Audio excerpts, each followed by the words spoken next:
Wazazi wa mtoto huyo wakiongea na waandishi wa habari katika mazishi ambayo yamefanyika katika kijiji cha Kibanga, kata Kibanga wilayani humo, wakaeleza kuhusu kifo cha mtoto wao. Kijana yule ajitambulisha kama daktari wa pale aliyedhibitisha. Akasema mimi ndo niliyedhibitisha Janet kifo chake.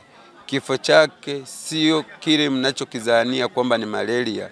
Kifo chake mtoto ameingiliwa kinyume na maumbile yake. Akatuambia kwamba mtoto wetu amekufa kwa kuingiliwa kinyume na maumbile yake na kupigwa, kubanwa mbavu zake na kuchomwa shindano ya sumu.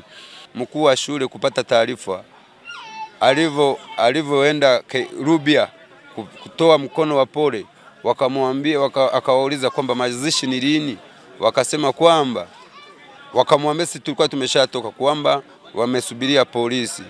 Akasikia kuna neno la kutajwa kwamba kuna mtoto walivyomfanyia kitendo kinyume na kinyume. Baadaye hapo ndo sasa akaanza kutuambia kwamba huyu mtoto tangia ni kae naye miaka 3, alikuwa na miaka 8, alikuwa ameingia darasa la 3, kwamba ana vitendo, alikuwa na viashiria vya kuwa anacheza na wenzake, anawaambia tufanye. Nikamuuliza kama mimi mzazi aliyemkabidhi mtoto wangu, nikamuuliza kama hivyo vitendo alikuwa navyo, ilikuwa ni lini, ni mwezi huu, ni mwezi gani? Akasema ni 2024. Kama 2024 ulifanya utaratibu gani kama mimi mzazi kunishirikisha au kuniita au kunitumia message au kunipa taarifa? Kwa sababu kila taarifa zinazotoka za shuleni kwenda kuona watoto, kwenda kufanya karo za shule, huo unanipa taarifa. Kama mimi mzazi ulinipa taarifa gani? Akasema nilishindwa kutoa taarifa ili nisichafue shule yangu kwa sababu shule yangu ni ya biashara.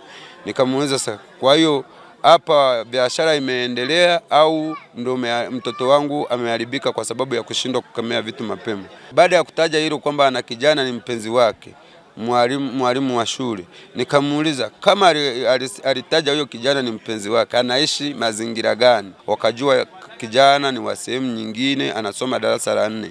Sasa nikamuuliza mkuu wa shule, kama anasoma darasa la 4 nimemfuatilia, ni yuko wapi na anaitwa nani? Akasema hivyo nisingeviendelea kwa sababu hii bado ni biashara, bado akakaa amegangania biashara. Askari ndo kufika na madokta wao wakakagua ule mwili, wakakuta kweli mwanangu aliingiliwa, lakini hawakuelezea kwamba aliingiliwa muda gani na ni kipindi gani. Endapo mwanangu angekuwa hai, labda yeye angeongea. Kufuatia tukio hilo, kamanda wa jeshi la polisi mkoani Kagera, Blasius Chatanda, akiongea na waandishi wa habari mkoani humo, akaeleza kuhusu kifo cha mwanafunzi huyo. Marehemu alijisikia vibaya akiwa shuleni, ambapo wahudumu wa afya shuleni pale walimpa dawa ya kutuliza maumivu.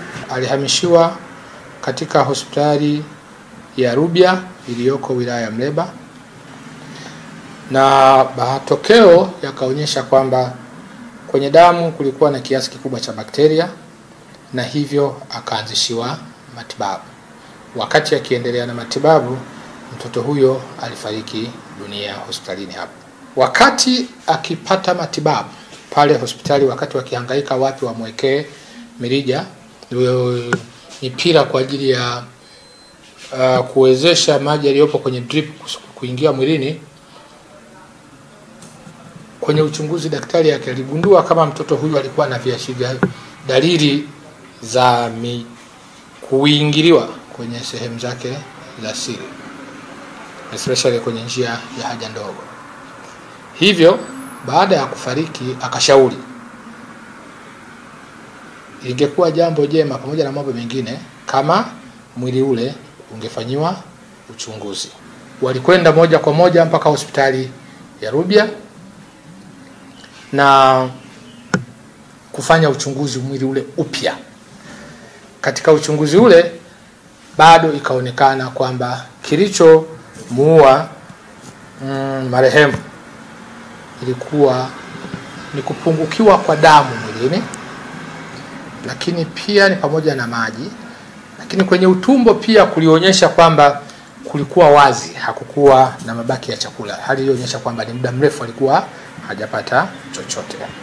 Zena Shaban, Clouds Media, Kagera.